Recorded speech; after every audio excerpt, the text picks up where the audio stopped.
എറണാകുളം അങ്കമാലി അതിരൂപതയിലെ ഏകീകൃത കുർബാന തർക്കത്തിൽ സർക്കാരിന് ഹൈക്കോടതിയുടെ notice.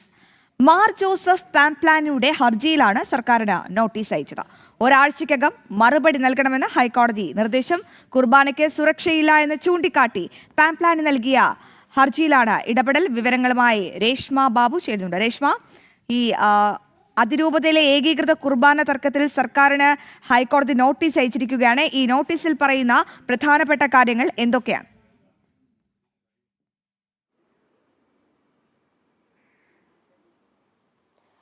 Aswathy, saint Mary's ബസിലിക്കയിലെ police സംരക്ഷണം തേടിക്കൊണ്ടാണ് മെത്രോപൊളിറ്റൻ വികാരിയായിട്ടുള്ള മാർ ജോസഫ് പാംപ്ലാനി കഴിഞ്ഞ ദിവസം ഹൈക്കോടതിയിൽ ഹർജി നൽകിയത്. പോലീസ് സംരക്ഷണം വേണമെന്നുള്ളതായിരുന്നു പ്രധാനപ്പെട്ട ആവശ്യം. അതുമാത്രമല്ല, ഡിസംബർ 10 മുതൽ ഈ കുർബാന തർക്കവുമായി ബന്ധപ്പെട്ട് ചില പ്രതിഷേധക്കാർ പള്ളിക്കുള്ളിൽ താമസം ആരംഭിച്ചിട്ടുണ്ട്. അവരെ മാറ്റാനായിട്ടുള്ള, അല്ലെങ്കിൽ ഈ അതിക്രമിച്ച് കടന്ന ആളുകളെ മാറ്റാനായിട്ടുള്ള നടപടികൾ പോലീസ് സ്വീകരിക്കുന്നില്ല. പോലീസ് ഏകപക്ഷീയമായിട്ട് ചില തൽപര കക്ഷികൾക്ക് വേണ്ടിയിട്ട് പെരുമാറുന്നു എന്നുള്ളതായിരുന്നു മാർ ജോസഫ് പാംപ്ലാനിയുടെ ഹർജിയിലെ പ്രധാനപ്പെട്ട വാദം. ഇന്ന് ഈ ഹർജി പരിഗണിച്ച സമയത്താണ് ഹൈക്കോടതി നിശ്ചിതമായിട്ടുള്ള ഭാഷയിൽ ചില വിമർശനങ്ങൾ ഉന്നയിച്ചിട്ടുള്ളത്. ഒപ്പം തന്നെ നിലവിൽ ഹൈക്കോടതി പ്രതിഷേധക്കാർക്ക്, അതായത് പ്രതിഷേധക്കാരായിട്ടുള്ള വിശ്വാസികൾക്കും സംസ്ഥാന സർക്കാരിനും നോട്ടീസ് അയച്ച് മറുപടി ആവശ്യപ്പെട്ടിരിക്കുകയാണ്. ഒരാഴ്ചയ്ക്കുള്ളിൽ തന്നെ ഈ ആക്ഷേപങ്ങളിന്മേൽ മറുപടി വേണമെന്നുള്ളതാണ് ഹൈക്കോടതി നിർദ്ദേശം നൽകിയിട്ടുള്ളത്. മാത്രവുമല്ല, ചില വിമർശനം ഹൈക്കോടതി ഉന്നയിച്ചിട്ടുള്ളത് 4 പേർ കൂടുന്നിടത്ത് പ്രാർത്ഥിച്ചു കഴിഞ്ഞാൽ അവിടെ യേശു ഉണ്ടെന്നാണ് ബൈബിൾ പറയുന്നത്. പക്ഷേ ഈ കുർബാന തർക്കവുമായി ബന്ധപ്പെട്ട് ഇത്തരം വിഷയങ്ങൾ ഉയർന്നു വരുന്നത് അത് ശരിയായ ഒരു നിലപാടല്ല എന്നുള്ളതാണ് ഹൈക്കോടതി പറഞ്ഞിട്ടുള്ളത്. ആരാധനാലയങ്ങൾ എന്ന് പറയുന്നത് അവിടെ ദൈവത്തെ ആരാധിക്കാനും പ്രാർത്ഥിക്കുവാനുമായിട്ടുള്ള ഇടമാണ്. അവിടെ ഇത്തരത്തിൽ പ്രതിഷേധക്കാർ താമസിക്കാനായിട്ടുള്ള ഇടമല്ല. അതുകൊണ്ട് തന്നെ ആരെങ്കിലും ഈ സെന്റ് മേരീസ് ബസിലിക്കയ്ക്കുള്ളിൽ താമസിക്കുന്നുണ്ടോ എന്ന കാര്യത്തിൽ ഉറപ്പുവരുത്തണം. ഇത് സംബന്ധിച്ചുള്ള മറുപടിയും സംസ്ഥാന സർക്കാരിന്റെ ഭാഗത്തു നിന്നും ഉണ്ടാകണമെന്നും ഹൈക്കോടതി പറഞ്ഞിട്ടുണ്ട്.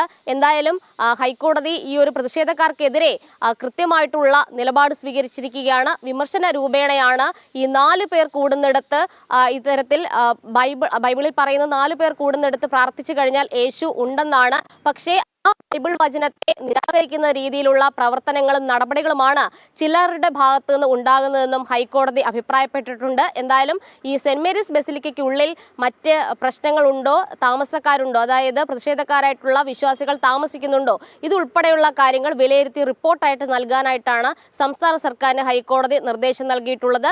പോലീസിന്റെ ഇടപെടൽ ശരിയല്ല. അതുമാത്രമല്ല, പോലീസിനോട് ഈ അതിക്രമിച്ച് കയറിയ ആളുകളെ മാറ്റാനായിട്ട് ആവശ്യപ്പെട്ട സമയത്ത് കളക്ടറുടെ കോടതിയുടെ ഉത്തരവ് വേണമെന്നുള്ള കാര്യം അവർ മറുപടിയായിട്ട് നൽകിയിട്ടുണ്ട്. അത് നിയമവിരുദ്ധമാണ് ആ ഒരു രീതി എന്നുള്ളതാണ് ഈ പാംപ്ലാനിയുടെ ഹർജിയിൽ പ്രധാനമായിട്ട് ഉന്നയിച്ചിട്ടുള്ള മറ്റൊരു വാദം.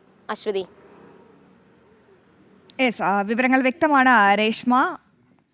എറണാകുളം അങ്കമാലി അതിരൂപതയിലെ ഏകീകൃത കുർബാന തർക്കത്തിൽ സർക്കാരിന് ഹൈക്കോടതി നോട്ടീസ് അയച്ചിരിക്കുകയാണ്. ഒരാഴ്ചയ്ക്കകം മറുപടി പറഞ്ഞേ മതിയാകൂ. വിവരങ്ങൾ രേഷ്മയാണ് നൽകിയത്.